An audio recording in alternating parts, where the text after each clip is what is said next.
कहा जाता है कि ये फिल्म इतनी डरावनी है कि इसने सच में लोगों की जान निकाल दी थी। ये मेरी देखी हुई अब तक की सबसे खतरनाक अमेरिकन हॉरर फिल्म है। कहानी शुरू होती है एक लड़की से जो खौफ में सामने देख रही है। वो देखती है कि उसकी माँ किसी चीज को बुरी तरह खा रही है और जब वो ध्यान से देखती है तो उसके होश उड़ जाते हैं। माँ की गोद में कोई और नहीं, उसकी अपनी छोटी बहन थी। इससे पहले कि वो लड़की कुछ समझ पाती, माँ उसकी तरफ मुड़ती है और एक बेहद भयानक चेहरा दिखाती है। डर के मारे लड़की दरवाजे की तरफ भागती है पर तभी उसका बाप दरवाजा बेरहमी से बंद कर देता है। उस अंधेरी जगह से लड़की की चीखने की आवाज आती है और दरवाजे पर एक अजीब सा निशान उभर आता है। वक्त गुजरता है, मैरी की कार से गलती से एक हिरण टकरा जाता है। वो उस हिरण को घर ले आती है ताकि परिवार के लिए खाना बना सके, पर जैसे ही वो उसे काटती है उसके अंदर के अंग बाहर गिरने लगते हैं और बेहद गंदी बदबू आने लगती है, जैसे वो महीनों पहले मर चुका हो। मैरी का मूड खराब हो जाता है और वो उसे कार में ही छोड़ देती है। लेकिन रात होते ही कुछ अजीब होता है। हिरण के पेट से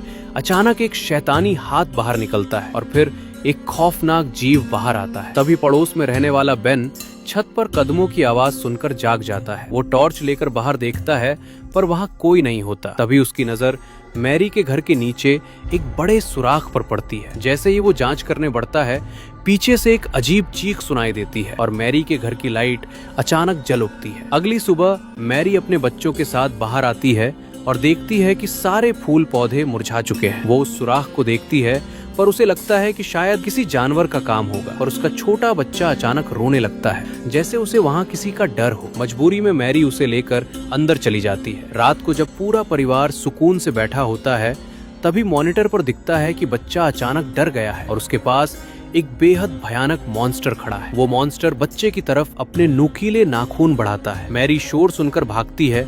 उसे लगता है बच्चा चादर में लिपटा है, पर चादर हटाते ही वहाँ सिर्फ पेड़ की टहनियां मिलती है। इससे पहले कि मैरी कुछ समझ पाती, एक शैतानी हाथ उसे खींचकर बेड के नीचे ले जाता है। वो मॉन्स्टर मैरी के शरीर के अंदर घुसकर उस पर कब्जा कर लेता है। फिर वो बच्चे को लेकर जंगल की तरफ निकल जाता है। उस दिन के बाद वो बच्चा कभी नहीं दिखा। मैरी अब एक आम इंसान नहीं रही थी। उसके शरीर में अजीब हलचल होती और उसमें से वही सड़ी हुई बदबू आती रहती। मैरी की ये अजीब हरकतें आखिरकार उसके बड़े बेटे डी की नजर में आ ही जाती हैं। डर के मारे छोटा डी अब एक पल भी उस घर में नहीं रुकना चाहता था। वो भागकर पड़ोस में बेन के घर जाता है और वहाँ खौफ से थर थर कांपने लगता है। वो बेन से बस एक ही बात कहता है, मेरी माँ को मत बताना कि मैं यहाँ हूँ। बेन हैरान तो था पर वो डी की बात मान लेता है और उसे छिपा देता है। लेकिन मैरी वहाँ आ धमकती है और बिना किसी की परवाह किए जबरदस्ती डी को अपने साथ घर ले जाती है। तभी डी का पिता भी वहाँ पहुँच जाता है। वो दौड़कर अपने पिता के गले लग जाता है और घर लौट आता है। डी अपनी माँ की असलियत बताना तो चाहता था पर मैरी की डरावनी नजरों ने उसका गला सुखा दिया। अगली सुबह जब डी स्कूल नहीं पहुँचता तो बेन फिक्रमंद होकर उसके घर जाता है, पर वहाँ डी का पिता उसे पहचानता तक नहीं। वो कहता है, मेरा कोई बेटा नहीं है। बेन दंग रह जाता है। जिस इंसान के दो बच्चे थे वो आज उनसे साफ मुकर रहा था। बेन गुस्से में वहाँ से जाने लगता है।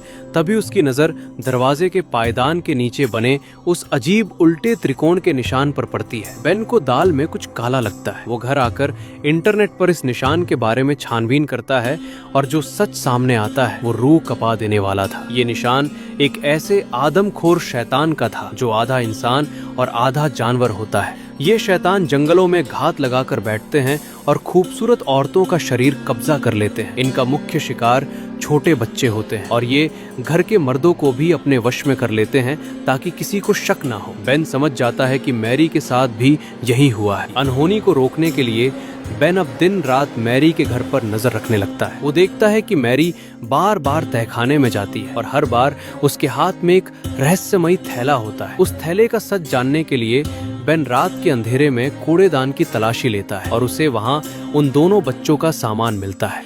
मैरी का बार बार तहखाने में जाना आखिरकार उसके पति के मन में भी शक पैदा कर देता है। जैसे ही वो तहखाने का दरवाजा खोलने की कोशिश करता है, मैरी वहाँ आ जाती है। वो उसके कान में कुछ बुदबुदाती है और अगले ही पल पति की आंखें पत्थर जैसी हो जाती हैं, कानों से खून बहने लगता है। उसका दिमाग अब पूरी तरह मैरी के काबू में था। मैरी वहां से मुस्कुराते हुए चली जाती है, लेकिन मैरी को एक और समस्या सता रही थी। उसका ये इंसानी शरीर अब गलने लगा था। नहाते वक्त उसकी खाल उतर रही थी और दांत गिर रहे थे। उसे जल्द ही एक नए शरीर की तलाश थी। बेन दूर से ये सब देख रहा था और वो समझ गया था कि अब उसे ही कुछ करना होगा। मैरी की गैर मौजूदगी का फायदा उठाकर बेन चुपके से उसके तहखाने बेसमेंट में घुस जाता है। वहाँ का नजारा बेहद खौफनाक था। बेन पुलिस को फोन करने ही वाला था, तभी उसकी नजर अपनी गर्लफ्रेंड की फैमिली फोटो पर पड़ती है। फोटो में बेन की गर्लफ्रेंड और उसकी माँ के चेहरे बुरी तरह कटे हुए थे, सिवाय उसकी छोटी बहन के। बेन समझ जाता है कि अगला शिकार वो मासूम बच्ची है। वो बिना वक्त गवाए समुद्र किनारे पहुंचता है,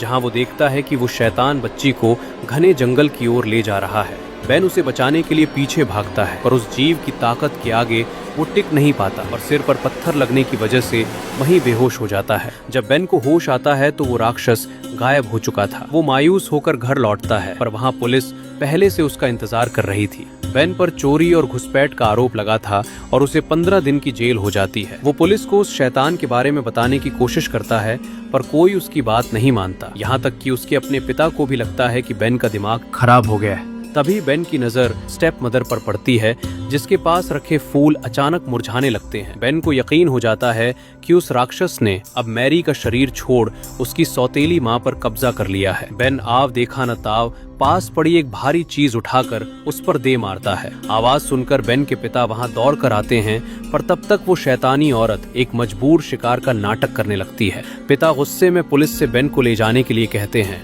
पर जैसे ही पुलिस की गाड़ी आगे बढ़ती है, बेन देखता है कि उसकी सौतेली माँ पुलिस वाले को कुछ इशारा कर रही है। बेन चिल्लाकर अपने पिता को रोकता है, पर पिता भी उसका साथ नहीं देता। पुलिस की गाड़ी थाने के बजाय समुद्र की ओर मुड़ जाती है। वहाँ बेन को किसी छोटे जानवर की तरह पानी में डुबोया जाने लगता है। अपनी जान बचाने के लिए वो पुलिस वाला अपनी आखिरी सांसों में खुद को गोली मार लेता है। दूसरी तरफ बेन की बातों से पिता के मन में शक पैदा हो चुका था। वो मैरी के तहखाने की जांच करने पहुंचता है, जहां उसे मैरी और उसके पति की लाशें मिलती है। पिता का दिल दहल जाता है, पर तभी उसे वहां टहनियों का एक ढेर दिखता है। जैसे ही वो करीब जाता है, अचानक हुए हमले में बेन का पिता जख्मी हो जाता है और गिरते ही वहां आग लग जाती है। वो किसी तरह अपनी जान बचाकर वहां से भागता है, पर वो शैतानी औरत सौतेली माँ उसका पीछा नहीं छोड़ती। उस पर लोहे की रॉड से हमला करने के बाद भी उसे कोई फर्क नहीं पड़ रहा था। कहानी अब अपने अंतिम पड़ाव पर है। आप आखिरी हिस्सा भेज सकते हैं।